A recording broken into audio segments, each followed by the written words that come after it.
Amém. Bom, irmãos, eu vou fazer uma introdução aqui, porque tem uma parte do símbolo que poderá ser usado como marca, né, da besta. Então, eu vou fazer uma introdução, depois eu entro no símbolo, depois eu entro no assunto da aula, tá bom? Bom, a introdução que eu quero fazer é o seguinte: a minha experiência em avisar as pessoas sobre a volta de Jesus, ela está baseada num monte de reações que eu andei captando sobre como as pessoas veem o reino de Deus e como elas pensam que é Deus e que são as coisas. Eu já falei aqui que houve uma interpretação agostiniana, que eu chamo de Agostinho por causa da filosofia que foi usada, né, pelo próprio interpretador simbólico da Bíblia, e essa contaminação simbólica, que existe simbolismo, sim, a gente sabe que existe, mas não da forma como foi interpretada. Isso foi um tropeço danado. Eu fui falar para minha mãe que o céu tinha lugar para fazer compra, tinha supermercado, tinha tudo que existe aqui na Terra, só que sem pecado. Ela veio para mim me corrigir dizendo que não. Bom, eu falo isso por dedução lógica. Por quê? Por que Satanás caiu do céu? Porque ele pecou. E como que ele pecou? A Bíblia diz que ele fez comércio, certo? Fez comércio, usou de interesses, corrompeu pessoas, corrompeu anjos. Então, para você exercer tudo aquilo que está escrito em Ezequiel 28 e em Isaías 14, tem que ter uma cultura dentro de um contexto, de um mundo, vamos dizer, espiritual, onde haja alguma coisa para ser feita, para que você troque interesses e leve pessoas a decisões. Entendeu? Então, agora tem um pessoalzinho na internet que diz assim, ó, você pensa que o céu é assim, mas ele na verdade é assim, a Bíblia diz que ele é assim. Você pensa que Moisés no deserto estava assim, mas ele estava assim. Tem um monte de vídeos. Eu ando compartilhando com algumas pessoas que estão com a mente fechada sobre isso, e o problema é o seguinte: por que é importante você saber que os céus têm casas, edifícios, prédios, tem o palácio de Deus, tem a morada de Deus e de Jesus? Por quê? Porque você vai sair daqui para um outro lugar, no caso, né, nós vamos ter novos céus e nova terra. Então, a terra é uma cópia do céu, só que agora essa cópia está corrompida. Quando você lê Gênesis 1:1, está escrito: no princípio Deus criou os céus e a terra. Então, os dois estavam uma cópia do outro. A terra, ela é um espelho do céu, porque por alguma razão Deus quis materializar coisas espirituais, eu entendo assim. Por alguma razão essa dimensão existe em reflexo da outra, porque Deus quis fazer assim. Quando você fala de arrebatamento e vai falando para as pessoas, ó, vamos morar no céu, eles falam que às vezes ficam assim, não, eu não vou largar minha casa, eu não vou largar meu emprego, eu vou virar fumaça, eu vou ficar que nem anjinho assim, fazendo glória a Deus, aleluia, o dia inteiro na frente do trono. Não é essa vida para mim. Aí tem gente até que o Maquiavel, é uma das frases do Maquiavel que todos os comunistas usam, que diz assim, eu prefiro o inferno que é muito mais animado. Por quê? Porque por falta de conhecimento do que é o mundo espiritual. Então, veja só, eu uso aqui o argumento da suspensão. O que é o argumento da suspensão? Você tem uma empresa enorme, funcionário, você está abrindo uma nova fábrica lá na China, uma nova fábrica no Oriente Médio, e o mundo vai entrar numa crise. Aí eu falo, meu amigo, Jesus te ama, quer te salvar e tal, dá para você suspender a sua vida por 3 anos e meio, e depois você volta no milênio com tudo que Deus tem para você? Suspensão de 3 anos e meio, de tudo que a gente está planejando na vida aqui. Porque é isso que Deus está pedindo, porque os outros 3 anos e meio é só grande tribulação, quem se arriscar a ficar é insensato, vamos falar assim, para não falar pior. Você entende? Aí, o que está saindo agora? O Senhor acabou de falar, eu falei que Deus não quer deixar ninguém na grande tribulação. Acabou de sair uma revelação aí, postada até pelo irmão Geraldo, que acabou de chegar aqui, que Deus vai arrebatar quem invocar o seu nome. Lá no final do texto. Por quê? por causa do amor de Deus, que não quer deixar essas pessoas nessa coisa chamada grande tribulação, porque é desnecessário se você se voltar totalmente para Deus. É desnecessário. Então, o que nós temos? Um rei justo, santo, um céu maravilhoso, com ruas de ouro, né? Um mundo que vai ser, a cultura vai ser celestializada, a cultura da terra vai ser copiada do céu. Deus vai recriar as coisas, por quê? Porque vai vir um rei santo, excelente, reinando 1000 anos. Então isso aqui vai ficar maravilhoso. E as pessoas não querem suspender a vida por 3 anos e meio. Meu Deus do céu, eu suspendi minha vida por 5 anos para fazer uma faculdade de física. Eu não lia nem jornal. Eu nem assistia televisão, era só nos livros de física de noite. E nem saía, às vezes, nem para boate, porque eu não era crente, saía lá para namorar, não, nem saía, porque eu queria me formar físico. Porque ficam achando que o céu é um lugar cheio de fumaça, só o povo é enfumaçado lá, ninguém vê direito ninguém, Deus a gente não vê direito, é uma luz, e você fica lá, glória a Deus, aleluia. É incrível. Aí você vê o diabo que copia tudo que é de Deus, que vocês vão ver agora o que é a Babilônia, hoje, na aula de hoje. Copiando, o diabo não cria nada, gente. Quem que inventou todas as profissões aqui na Terra? É uma cópia do céu. A Terra é uma cópia do céu, só que lá não tem pecado. Tem anjos que mexem com ouro. É claro que lá tudo é excelente. Eu não sei se o ouro lá é mesmo ouro aqui, mas quando materializa, vira ouro aqui. Mas eu quero dizer que lá tem coisas incalculáveis, excelentes. Eu nunca fui arrebatado a esse nível, mas eu sou da pessoa que considera e respeita quem recebe a revelação, e eu não fico duvidando da pessoa, porque eu sou assim. Primeiro eu creio que todo mundo é honesto. Depois, se a pessoa me decepciona, é que eu levanto uma lebre. Se o cara falar, eu sou o Superman, eu falei, vamos voar junto? Se ele não conseguir sair da janela comigo, aí pronto, aí eu me decepciono com a pessoa. Então, eu decidi dar uma palavra de bom crédito para todas as pessoas, para eu não guardar mágoa, para eu não guardar malícia. Então, todo mundo que recebe a revelação, que recebe alguma coisa de Deus, para mim faz parte daquela pecinha do meu quebra-cabeça enorme que eu estou montando para tentar entender o mundo espiritual. Então, ele fala que Deus deu sua vida, Jesus deu sua vida por nós, um Deus maravilhoso, santo, puro, que quer nos resgatar daqui, quer mudar esse mundo, tirar todas as injustiças, ser o rei da terra, que foi para isso que ele foi criado, não, ungido, né? Que o Messias significa ungido, antes da fundação de tudo, antes de tudo, foi ungido para ser rei. E o inimigo ficou com inveja de Jesus, né? Tem até um ditado que diz que Satanás ama o pai, mas odeia o filho. Tem gente que diz isso, porque quer ocupar uma posição que ele achou que era para ele. Então, o que acontece? Aqui na Terra, é para ser uma cópia do céu. Eu faço até aquela figura do lago. Quando você olha um lago, você está vendo as nuvens refletidas no lago. O lago está na terra, mas ele reflete o céu. Então aqui é uma figura, só que aqui foi decaído. Se Deus der a permissão, vocês vão entender que antes do mundo dos homens existia o mundo dos anjos. E que a perversão começou lá, e por isso que essa terra ficou dessa maneira que ela é. Deus fez uma recriação e vai fazer uma outra. E pronto, acabou. Porque ele era um querubim da guarda para cuidar da criação de Deus. Ele não cuidou, agora é Jesus.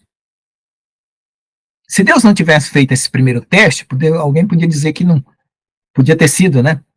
Então Deus fez esse primeiro teste, vamos dizer assim, para entender mais ou menos a situação. Então, quando você fala, Jesus está voltando, acorda, se arrepende, as pessoas não sabem o que é que tem que fazer.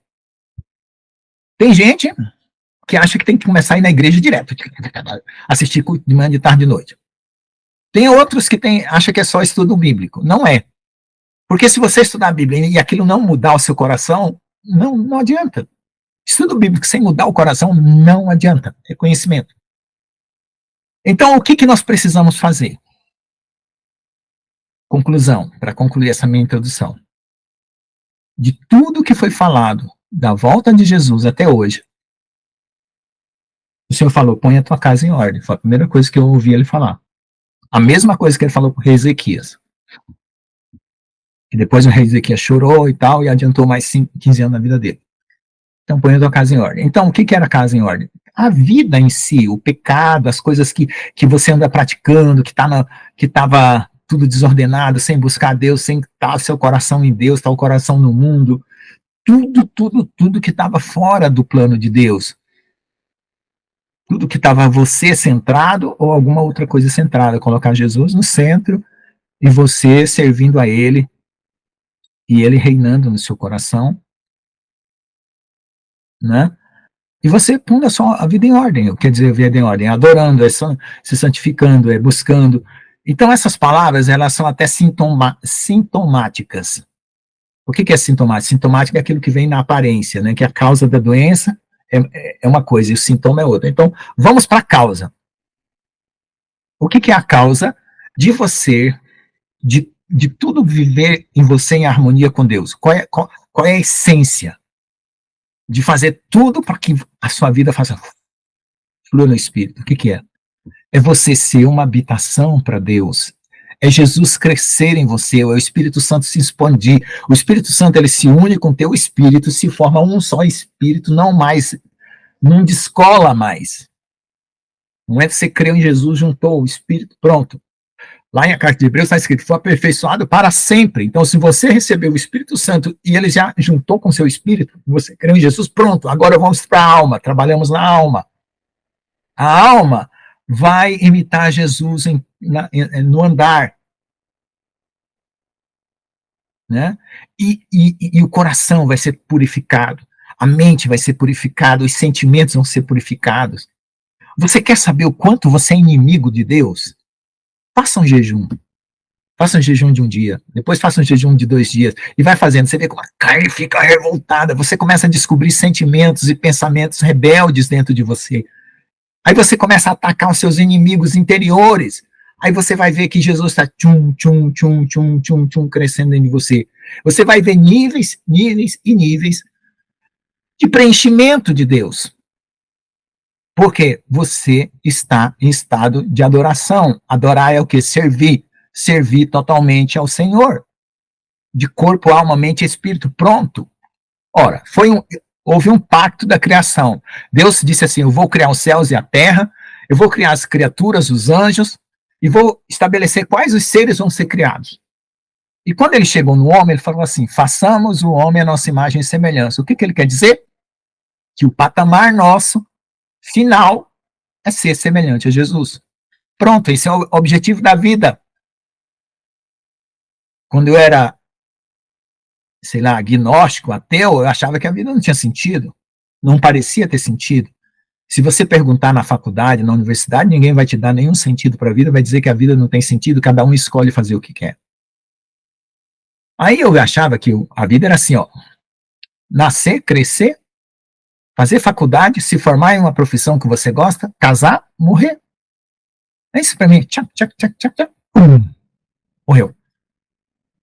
Depois que eu descobri a vida eterna e que Deus não criou a morte foi inventada por Satanás. E uma hora eu explico isso para vocês. Satanás, sabe o que ele fez? Ele convenceu os anjos que, se separando de Deus, ele ia fazer um reino do jeito que eles bolaram e que não ia morrer. Quando eles viram que eles se materializaram, os primeiros anjos que se materializaram, começaram a ver que eles iam se tomar a forma humana, e eles começaram a sentir falta de alguma coisa. Começaram a ver assim, por que extraterrestre não faz plástica? Uma aluna minha perguntou, professor, se os extraterrestres são tão mais evoluídos que nós, por que todos eles são feios e não fazem uma plástica? Todos eles são monstrengo. Aí eu falei, menina, tu é inteligente mesmo, hein? Olha, que essa pergunta é interessante, porque eles perderam a glória, são feios, são deteriorados, eles achavam que não iam morrer. Satanás achava que se saísse de Deus ia construir um reino, achava que ele não ia morrer. Ele caiu do primeiro céu para o segundo céu, agora ele vai cair para a terra, da terra vai cair para o abismo, do abismo vai para o lado de fogo. 4 quedas.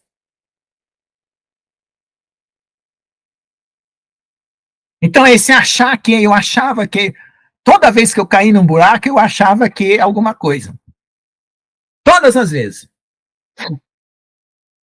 Então, as pessoas vão ficar no arrebatamento, que eu espero que não, que eu estou falando isso para não ficar, porque tem profecias que você profetiza para não acontecer.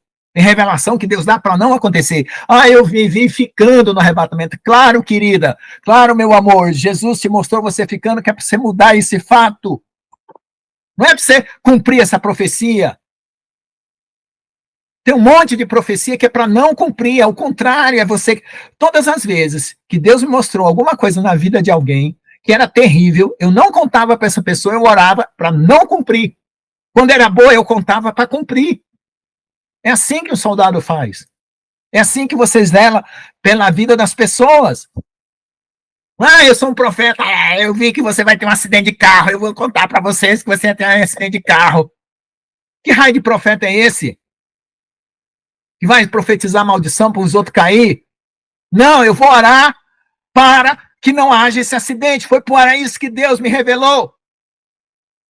Eu estou aqui, ó, antenado com Jesus, esperando Jesus, e ele está falando para mim, ó, uma pessoa está em perigo.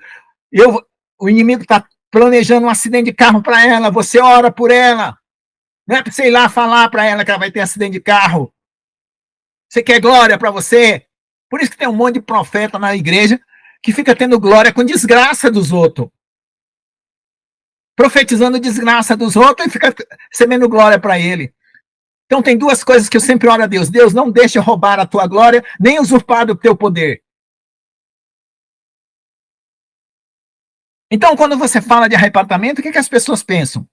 Eu achava que o céu era só fumaça, eu achava que o reino de Deus não era tão bom assim, eu não achava que o reino de Deus era melhor do que a terra agora, eu estou indo tão bem na minha vida. Não existe, irmãos, empresa com todo o sucesso do mundo que supere o que Deus tem para nós. Tudo isso aqui é lixo, larga a empresa, larga tudo e vamos embora. Depois no milênio Deus vai te dar de volta. É que nem o Abraão que subiu lá com o Isaac, Deus deu ele de volta. Era para ele sacrificar o menino, mas Deus viu que ele era tão obediente que falou, não, quem vai entrar nessa é o meu filho, não é o teu. Então esse é o problema. Como é que as pessoas enxergam Jesus? Como é que as pessoas enxergam Deus? Como é que as pessoas enxergam o céu? Gente, vamos montar um cenário completo de quem que é Deus, de quem que é o céu, de quem que é Jesus, para a gente largar disso daqui.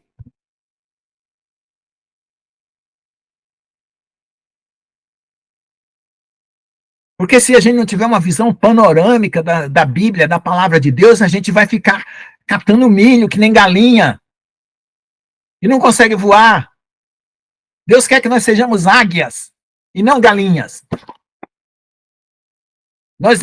Deus quer que nós sejamos leões e não gatinhos de pelúcia, cheio de mimimi. Tá bom?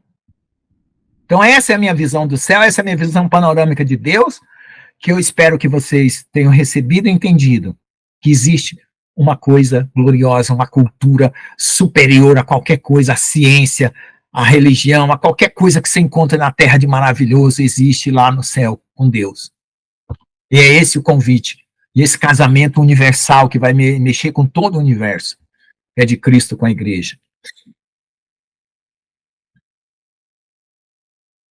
Se a gente não pensar nesse nível, as pessoas vão achar que a gente está fugindo aqui dessa grande tribulação como covarde, né? Não, eu não quero lutar contra o Cristo, tá vendo? Por isso que está fugindo. Não, é porque aqui vai ficar terrível, não tem ser humano que sozinho, o que ele, por sua condição, enfrente isso. Gente, com capa de visibilidade, com drone, com microdrone, aqueles dronezinhos que parecem um pernilongozinho que vem, pum, atira uma bala bem aqui na tua testa, que eu já vi isso até apresentado, né? Mata uma pessoa onde ele quiser. Tem um pó, que eu vi um vídeo, um pó que o cara solta numa pessoa, desintegra a pessoa toda. Eu não sei se é de antimatéria, não sei de que, armas terríveis que os anjos caídos ensinaram para esse povo. Como é que você vai querer passar pela grande tribulação e enfrentar o anticristo? Então você vai ter que se esconder, vai ter que clamar muito a Deus para se esconder mesmo, ou então dar a sua vida por amor a Jesus, porque é a única coisa que vai restar a fazer, porque não vai dar. Entende? Então, se Deus soltou essa trombeta que está aí agora hoje, de que ele não quer que ninguém entre na grande tribulação, que se renda, total, total, total, enfrente qualquer coisa por causa desse casamento de Jesus com a sua noiva. E noiva, eu já falei na aula passada, é todo aquele que se render totalmente, que tiver fidelidade completa e coração completo para Deus, é noiva. Essa é a definição de noiva, que não tem outra, não tem pirreps. Aí o meu irmão pegou e falou assim, eu vou pegar uma cadeira, um suco de laranja e sentar e esperar Jesus voltar. Olha a mentalidade do meu irmão. Tem condição de esperar a vinda de Jesus sentado numa cadeira com suco laranja? As pessoas têm uma inocência, angustiante, gente. Angustiante. Aí por isso que dá desespero, porque você ama seus parentes. Você ama a sua família. Você quer pegar o cérebro delas, fazer uma cópia do seu, pelo menos passar as informações para ver se lá dentro da cabeça deles muda alguma coisa para vocês falar assim, não, pera um pouco. Eu tenho que deixar um pouco dessas minhas ideias e entender um pouco melhor sobre isso. Essa é a sensação que eu tenho. Porque, olha, quando uma pessoa cai no abismo e ela volta para contar para o outro lá, ela pergunta assim, por que você não me avisou, fulano? Mas eu te avisei. Não, mas você não queria ouvir. Insistisse, então. É assim que as pessoas vão responder pra gente. Por que você não insistiu? Por que você não me chacoalhou? É assim que as pessoas vão responder pra gente. Você avisou 1, 2, 3 vezes, eu pensei que não era tão importante. É assim que as pessoas respondem pra gente depois. Então é isso. Dessa forma, você vai ficar chato, eu sei que vai ficar chato. Porque eu acho que a maneira mais chata de pregar o evangelho é quando você prega arrependei-vos, e a pessoa fica angustiada porque ela sabe dos pecados dela, mas aquele negócio incomoda. É melhor pregar sem julgamento, como acabou de falar na mensagem aí, que foi lida, o pastor Jones acabou de ler. Fazer com que a pessoa sinta aquele quebrantamento do amor de Deus e ela mesma se assuma os seus pecados e vá lá no quarto dela, quietinha, sem contar para ninguém, confessar um por um e pedir perdão. Porque eu acho que é assim que funciona o evangelho. Do que você pegar no colarinho dela acusando, você é um pecador, se arrependa. Entende? Eu acho que esse tem mais resultado, porque você vira um crente chato se você fizer assim. E o mundo está cansado de crente chato. Então você tem que levar amor, amor, Deus te ama, existe um céu maravilhoso, ele morreu na cruz por você. O que você pode falar quando você evangeliza? Deus criou o céu e a terra, Adão pecou, por isso nós estamos nisso aqui. Gente, isso aqui é uma bagunça, concorda? Concordo. Isso aqui é uma bagunça, isso aqui é horrível. Você gostaria que fosse diferente? Gostaria. Então, foi por causa do pecado de Adão. Jesus já veio, morreu por você. Ele te ama, certo? Ele vai voltar, faltam 7 anos para terminar tudo, começar o milênio. É isso que eu falo para as pessoas. Agora você vai lá no quarto, entrega seu coração para Deus totalmente, e todos os seus pecados eu não quero nem saber. Você vai lá, se você sentir no seu coração do amor dele, te constranger, você vai confessar, contar, pedir perdão e se acertar com ele. Isso não diz respeito a mim. É assim que eu tenho pregado o evangelho. Porque eu descobri que assim é a melhor maneira, a maneira mais doce de você aproximar uma pessoa de Deus. Porque, quando eu estava pecando, ninguém precisava fazer uma lista de pecado para mim, ninguém. Eu sabia muito mais do que qualquer lista.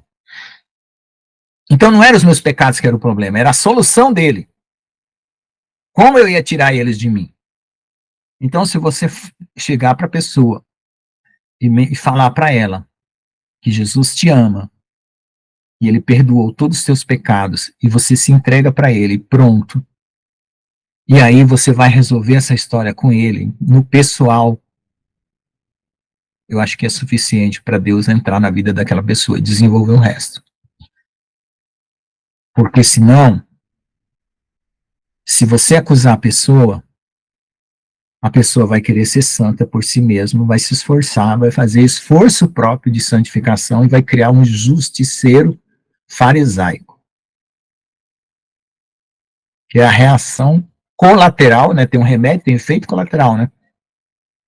De um evangelho pregado na lei e não na graça. E a diferença de lei e graça é a porcentagem do qual nós fazemos em relação ao que Deus fez. Deus fez 99,9%, nós faz 0,1% do que deveria, né? Porque é Deus que faz os 99,9%. Existe a nossa parte, com certeza. É a rendição, que eu já falei, é a busca a Deus, é a nova estrutura de vida que você adapta para o Espírito Santo crescer em você. Aí você precisa ler a Bíblia, jejum, porque a carne tem que morrer. Você vai ver o quanto ela é doidona para te derrubar. Então a carne tem que morrer. Então você tem que fazer jejum, oração e estudo bíblico. Ler a Bíblia, mas ler a Bíblia buscando a revelação do Espírito, não teologia. Entende? Então eu só descobri o quanto minha carne era inimiga de Deus quando eu comecei a fazer jejum. Porque a carne ficava irritada, nervosa, com raiva de Deus. Gente, presta bem atenção. Por que eu falo tanto disso? Porque o nível de tentação não é com mulher, não é com adultério que eu passo. Porque isso aí, basicamente, já venci. De vez em quando pinta uma tentação desse tipo. Mas você sabe o que o inimigo quer fazer? É inverter a minha mente. Quando eu vou falar assim, Senhor Jesus, me abençoe, ele fala, me amaldiçoe. Ele quer inverter a minha voz dentro do meu coração e dos meus pensamentos. É inverter, ele quer que eu blasfeme, ele quer que gerar um ódio, uma revolta para eu blasfemar. Você quer tentação maior que essa? E se blasfemar contra o Espírito Santo, acabou. Pode fazer as malas e ir para o inferno. Entende? Então, o que acontece? A gente tem um inimigo dentro de nós, que é os judeus não acham que Satanás existe, os judeus, os cabalistas lá, acham que não, é só o inimigo dentro de nós, que é a carne, que eles não entenderam Jesus, mas existe o inimigo, existe o anjo caído, existe o espírito de Satanás, existe o demônio, que é o que vai se materializar como homem, e existe a nossa carne, que contribui para essa rede infernal, infernet. Porque é ligado, tudo é ligado. Igual a internet, tem a Skynet, que é os anjos ligados com Deus, e aqueles que estão no espírito, é a Skynet. Tem a internet na Terra e tem a Infernet. A Infernet é a carne ligada. Na hora que aparece uma mulher para tentar um cara lá, o cara já aciona a carne dele. É instantâneo, o modem dele funciona na hora. Conecta na hora. E a carne, eu já vi a carne orando, a minha carne orando, pedindo para pecar. Sabia disso? Eu já ouvi minha carne orando.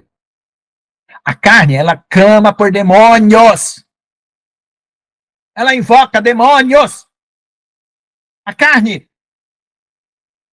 ela se associa com demônios. Eu já peguei a carne clamando demônios para vir ajudar ela.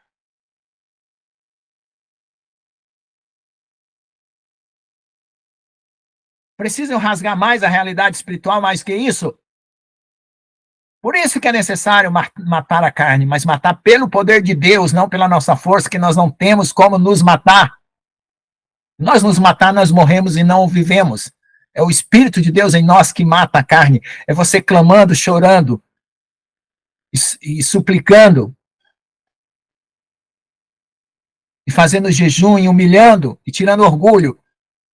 Agora, eu não sabia que eu tinha que dar o meu orgulho para Jesus. Agora eu estou dando meu orgulho para Jesus.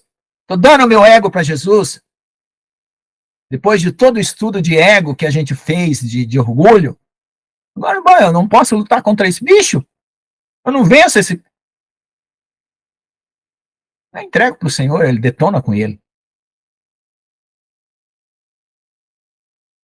E aí eu estou fazendo que nem aqui, ó, Senhor, Espírito Santo, faça a mira laser, acertou, achou o demônio, agora atira. Pum! Hoje, eu estava trocando o vidro ali do banheiro, e toda vez que eu vou fazer um serviço, o diabo já preparou todo um esquema para eu errar, quebrar, estragar.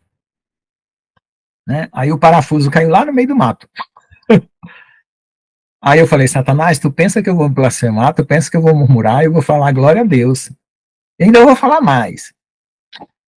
Tudo que Deus criou com amor. E o que Satanás criou sem amor vai ser destruído. Vai ser julgado e condenado, lançado no abismo. Eu acredito, irmãos, eu acredito. Existe jogo de futebol, show de rock para tirar sentimento. Com aquele sentimento, Satanás reúne aquela energia, faz um clone de uma alma, de um ser espiritual, sei lá do que, como existe até uma maneira de fazer clone agora com 2 células comuns, você transforma ela em células tronco, eu vou explicar depois como é que é, e joga aquele sentimento e vira um demônio.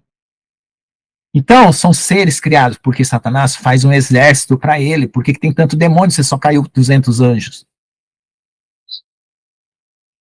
Como é que Satanás conseguiu um exército?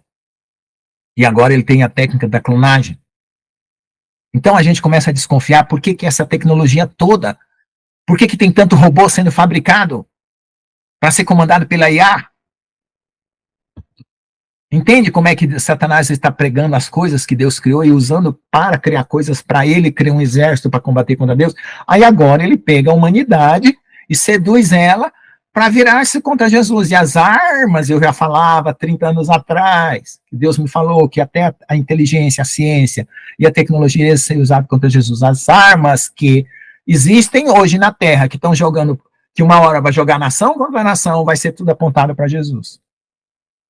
Arma laser, antimatéria, o que eles inventaram? Os anjos de Deus que vêm com Jesus vão ter que destruir tudo isso aí.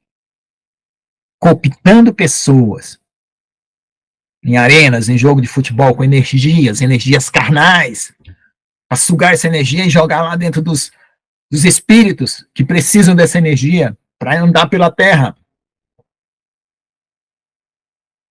E agora com a tecnologia também. Então, você entendeu o tamanho da Babilônia, que é hoje, que é a aula de hoje? Você entendeu o tamanho da besta?